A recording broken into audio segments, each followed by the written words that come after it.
In this WrestleTalk news, MJF will be involved in an independent investigation into the All Elite brawl. The Elite may be testing the waters in WWE. A WWE star takes a shot at CM Punk, and Tempest review of SmackDown. Subscribe and enable notifications to always on for daily wrestling news videos. Support WrestleTalk!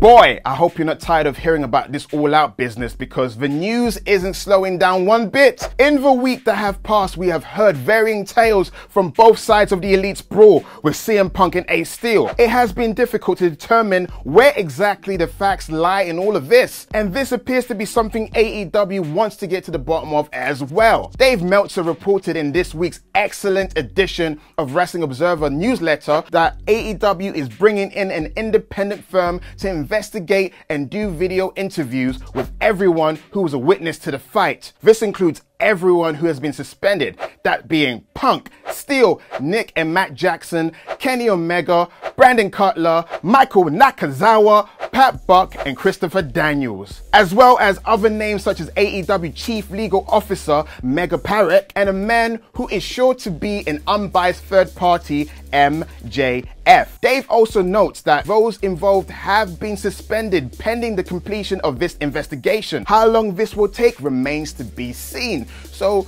we really have no way of knowing when we might see the Elite on AEW programming again. But what if we see them somewhere else? It seems unthinkable that All Elite Wrestling could be without the Elite, but it is 2022 and we've seen stranger things happen. On Friday, Ryan Fredericks of the Wrestling Observer noted that the Young Bucks had, quote, sent feelers that they would be interested in talking when the contracts are up. It was not specified when exactly this would have taken place, and it was added that this is not at all uncommon for people in either company to try and get the best possible deal. Now, this has yet to be confirmed and probably won't be anytime soon, considering the situation the Young Bucks are in. But if AEW ends up not being a desirable option for the brothers Jackson going forward, there could be another option waiting. And in the land of opportunity, can't believe we're back to calling SmackDown that, one WWE star had some fun at CM Punk's expense on Twitter. That star being Natalya, of all people, the Bolt.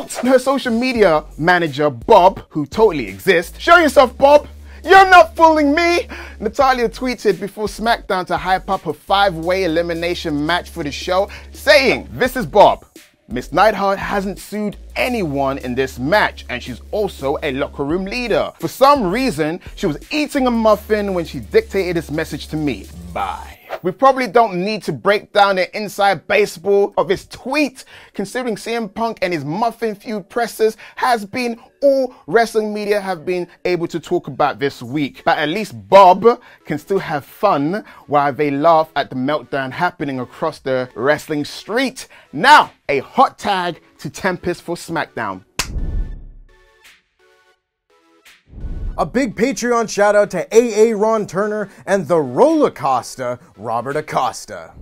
After the tumultuous week that was, let's kick our feet back with a nice relaxing SmackDown. Who'd have thought this is where we'd be in September? 'Cause the times they are a-changin'.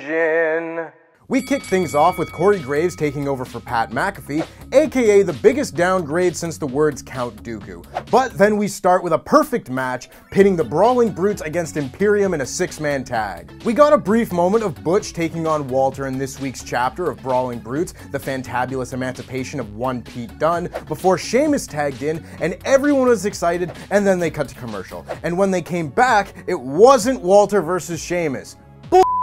Don't do that. They built to Sheamus and Walter throughout the match, getting in the ring, and this feud is the best thing to ever happen to Sheamus. He's the most over he's ever been, and now they can go back to these two whenever they want, and it'll get a reaction. This broke down into a brawl, and Imperium hit the Imperium Bomb on Holland for the win. Fantastic stuff. An easy way to introduce Giovanni Vinci as Kaiser's tag team partner with a win.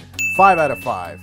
Sami Zayn tried to tell a story about growing up a young Uso, but Jay was having none of it, introducing Solo Sikoa, who got a great little vignette playing through his entrance. This helps with pacing so much that we don't have to wait and watch that and then cut back to the ring and have them introduce him. Solo said he's there to stay, at which point Drew McIntyre made his entrance with chair in hand, and it becomes more apparent every week how f***ing goofy that sword was. Or should I say is. Sami takes the chair shot on behalf of Solo, and this advances the plot further with the introduction of a new character, and you simply love to see it. This set up Drew versus Solo for later in the night, and I got no complaints about that.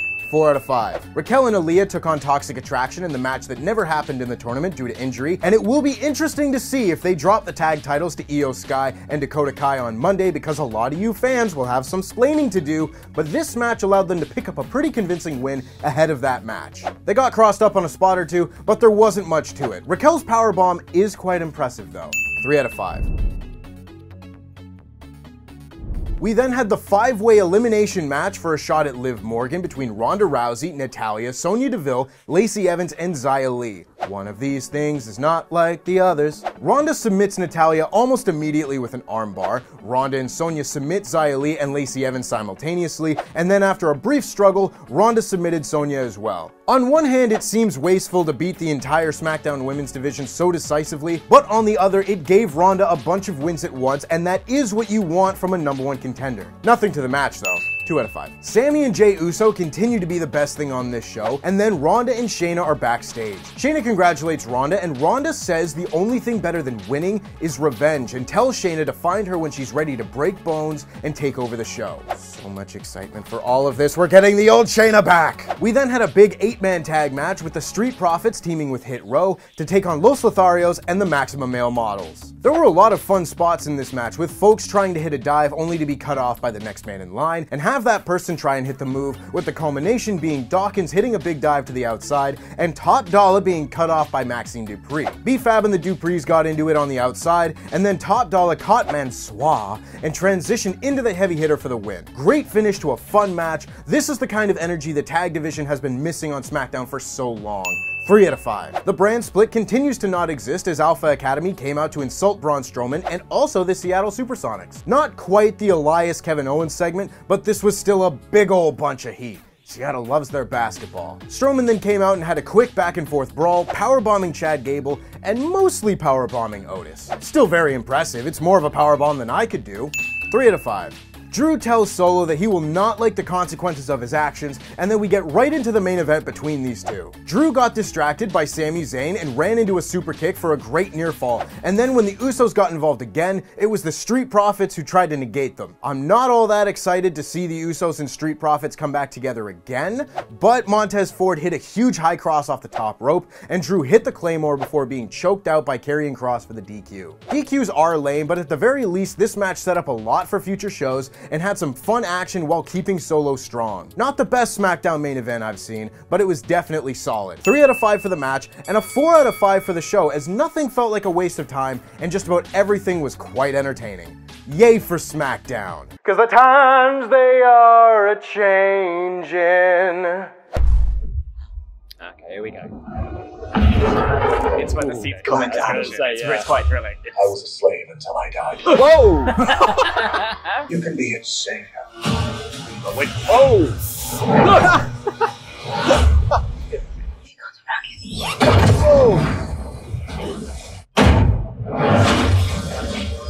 Yeah, boy. Well. I'm ready.